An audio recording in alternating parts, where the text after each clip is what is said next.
So, a Star Wars producer is in the news because of a recent interview. Is your antenna raised? I know mine is.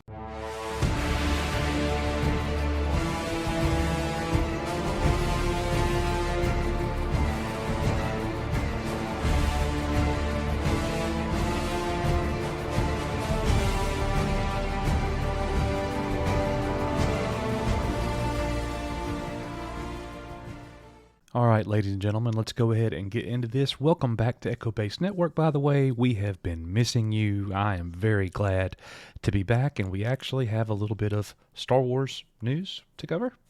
So let's just jump right into this, shall we? Oh, yes. So, Leslye Headland. That's right. Leslye Headland, everybody. Uh, Favorite Star Wars is the Star Wars you make your own.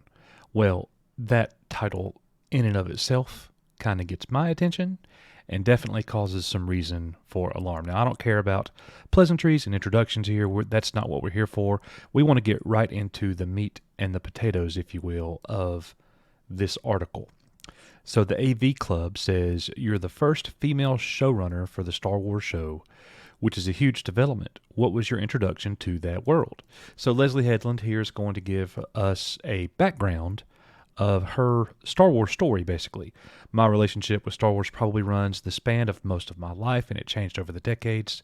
When I was younger, I devoured the films on home video and absolutely loved them.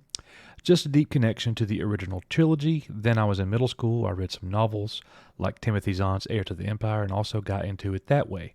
Well, so far, everybody, so far, so good. She has a very similar background with Star Wars as most of us do. Uh, I'm going to assume that Mrs. Headland and I are around the same age, and Nick. So, you know, she grew up devouring the VHS tapes. Same. She enjoyed Timothy Zahn's Heir to the Empire. Same. So let's see where it goes from there. Then, when I was a teenager, I moved from Maryland to Connecticut. That was a big change in my life. Blah blah blah. Change in geography. Star Wars was this anchoring thing that made me happy. So she still had Star Wars. She moved to a new place, still had Star Wars to give her some comfort. So I loved every aspect of it, from the world building and Ralph McQuarrie's production design to the hero's journey of it all. Luke's arc and what that meant, the image that always hits me, is from Return of the Jedi when Luke is calling out to his father and Vader is looking back and forth between the Emperor and his son. And you can't see his face. Even to this day, I get chills thinking about it. It had a huge effect on me. Okay, well, that's awesome. That's a great moment. So that definitely resonates with the fans. The prequels, not as good. We're not going to jump into that, but she basically says the prequels came out, I was getting older, they didn't resonate with me like the original trilogy did. I think that's true with the majority of Star Wars fans. So here we go. When you have such a long history with something, be it books or movies or TV, you get possessive of it. But Star Wars is something that's enjoyed by so many people, and there's this really, shall we say, passionate fan base. Is that one of the more challenging things about entering the universe as a creator, or do you embrace the idea of engaging with the fandom? Ooh. Leslye Headland. Yeah, but I would say I do it passively, meaning I really enjoy watching what people put together, whether it's videos or memes. The participation of the Star Wars fans in social media is something that just makes me excited. I don't know how else to put it. It just makes me feel like everybody's got their own thing that they love about Star Wars. To me, Star Wars has always been a little bit of a Rorschach test of a piece of art, meaning, guys, that you see it in different ways. A lot of times is what you decide it is. I think The Matrix is a really good example of that as well. You have fans that really run the gamut in terms of their political and social identities. Here we go. And yet it's still a piece of art that really speaks to them on a very base level. So to me, seeing a fandom as passionate as Star Wars, it's certainly intimidating, but it's also understandable because it's a great work of art, and to be a part of it, yeah, it's daunting, but it's also something that if I didn't feel passionate about my love for it, then possibly it would be something that was too frustrating or scary. But because I feel so passionate about it, I know that my love of it is rooted in a strong point of view. And here we go. For as long as there has been Star Wars, there have been LGBTQ plus fans and people of color embracing it. I know I was excited to learn that you were going to be a showrunner for The Acolyte. When you have queer people making anything, it creates a certain participation for more meaningful representation. How do you balance your story more inclusive while also just kind of keeping in mind the considerable history involved? Well, I love that interview. This is Leslye Headland that Mark Hamill did where he says, if Luke is gay to you, then of course he's gay. That's such a strong, beautiful thing for him to say. I mean, I use the example of The Matrix as well.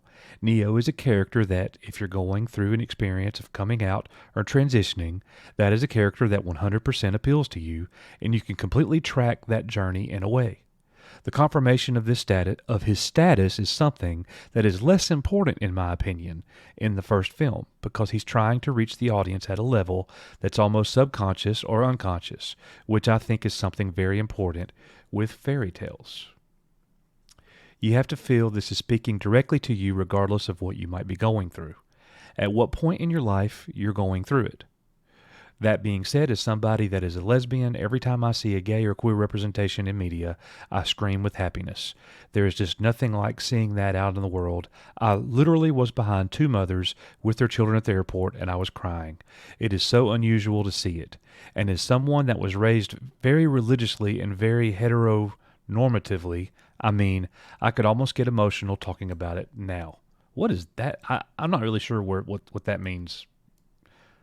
That she was raised very religiously. That has nothing to do with the question. To have the power when you're creating media to just put it in certain types of people that maybe aren't necessarily in normal mainstream content or media is just, I know that for people who don't identify that way, it doesn't seem that important. But to us, it's huge.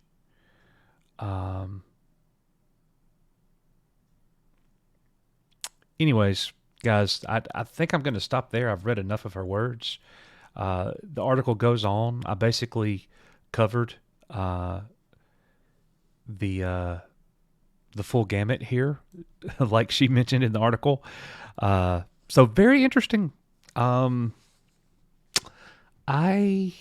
am not really sure how I feel about this.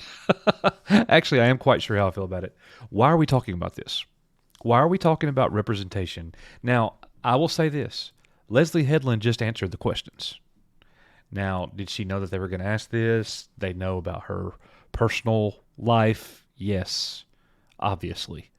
But this, I'm not sure, really has a place with Star Wars, because Star Wars has been inclusive of everyone from the beginning. So it's a fictitious fantasy world, science fiction world, rather, not fantasy. So I'm not really sure how I feel. Like, what are we talking about here? And it's when you bring up these real life issues. Like, I understand people want representation. I understand that. Everybody should have the right to be represented. But you're trying to make Star Wars something that it's never really been, even though Star Wars has always been inclusive. They've never gone, this is for you people, and this is for you people, and this one is for you people. That, to me, I don't think that you should have to check boxes like that, and I am not a proponent of this in any regard. So, and that is for gay, Christian, whatever the case is. I don't think you should be checking boxes like that. Give us a good story and keep the political realm of our modern society out of it, please. So that is what I think. What do you think about Miss Headland's words here? Are you looking forward to her show, The Acolyte? I will tell you this, that my prediction is if we see, I'll give the show a chance. A lot of fans will give the show a chance. If we see identity politics in the show, then you're going to see this show getting absolutely destroyed via social media, and people aren't going to watch it. And it will be something that Star Wars is not going to be very proud of. and that goes for financially as well. So let us know what you think, guys, in the comments below. Thank you guys so much for watching. If you like the video, please like. Obviously, guys, hit that subscribe button. And hey, if you didn't like the video, be sure to give us that thumbs down. We definitely want to know, and let us know what you think in the comments. And as always, we are and you are Echo Base Network, and we will see you on the next one.